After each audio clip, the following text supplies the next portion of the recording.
Welcome back to the Career Success with GSS Series. Your resume or CV is what sells your skills, education, work experience, and accomplishments and shows a potential employer that you're the right person for the job. But often, creating a compelling CV is easier said than done. Are you making some common mistakes that can cost you the job? In this video, we'll examine some of these common mistakes and how to avoid them. Let's get right to it. Mistake number 1: bad spelling and grammar. If your resume or CV has spelling errors, typos, and bad grammar all over it, you may be seen as a poor communicator, careless, or uninterested in the position. Here are some grammar rules and tips to follow when writing your resume or CV. 1. Use relevant software or tools to check your spelling and grammar. 2. Use apostrophes when showing ownership of something. For example, the client's needs or the company's blog. 3. Use quotation marks when using quotes. 4. Talk about old jobs in the past tense and your current job in the present tense. Mistake number 2: poor formatting. On average, a recruiter spends just a few seconds to scan a resume or CV. If it doesn't catch their attention in these brief seconds, they may just skip over it and move on to the next candidate. So it's important to format your resume or CV well so that the recruiter can find the information they're looking for fast and easily. As general advice, you should: 1.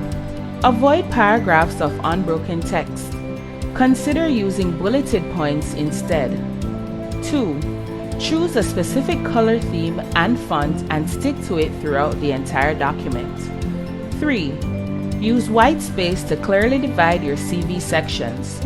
Do this by keeping the line spacing in between text from 1.0 to 1.15 points. 4. Consider using a CV template. You'll save a lot of time you'd otherwise spend on formatting, layout, etc. But be sure to customize it to fit your professional goals. Mistake number 3: making your CV or resume too long.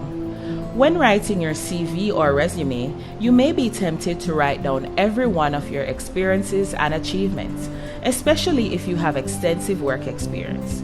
Try to avoid this. Instead, make it a short and concise document tailored to the job you're applying for, aiming for 1 to 2 pages max. Only mention the work experiences that are relevant to the role you're applying for. Mistake number 4: not tailoring your CV to the position. On that note, a CV or resume isn't supposed to be a one-size-fits-all document. Rather, it should be tailored to each type of position you're applying for.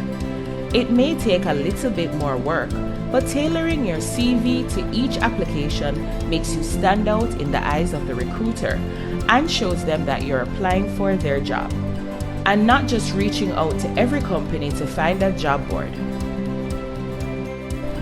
Here are some tips on how to tailor a CV to a position. 1. Research the company and the job to find out what their perfect candidate looks like. 2. Carefully read the job description to highlight the duties, skills, and experiences they mark as important. 3. When writing your CV, make sure that it covers all these essential skills and experiences that were mentioned in the job description. 4. Don't list all your skills and work experiences. Rather, opt for the ones that are relevant to the role you're applying for. For example, if you're looking to get a job as an accountant, you don't have to mention your graphic design skills. Mistake number 5: not focusing on your achievements. Your work experience section is the core of your CV or resume. This is what shows the recruiters that you are a skilled candidate as well as the right fit for the job. That said, there's a right and wrong way to handle your work experience section.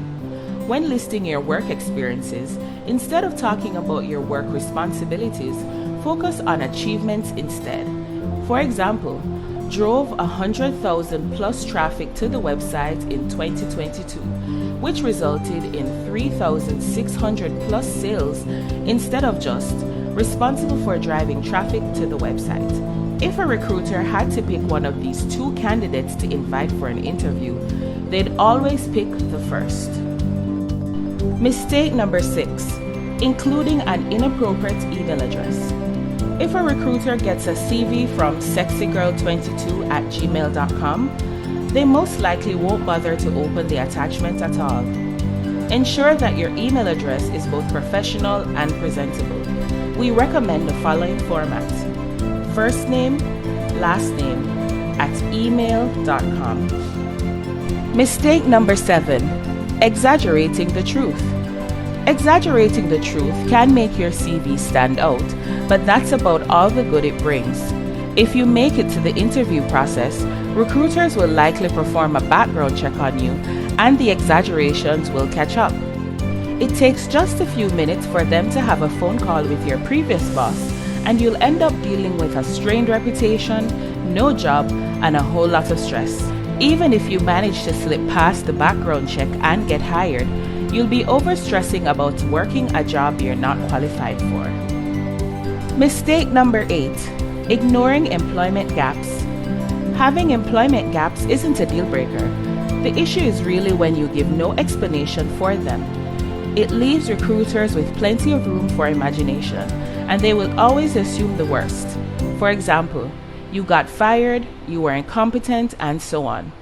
If you're someone with an employment gap in between your work experience, ensure that you address them. We hope this helped, so you can take your CV or resume to the next level. Happy job hunting! Stay tuned to the GSS Talent Hub Career Success with GSS series for more career guidance and tips.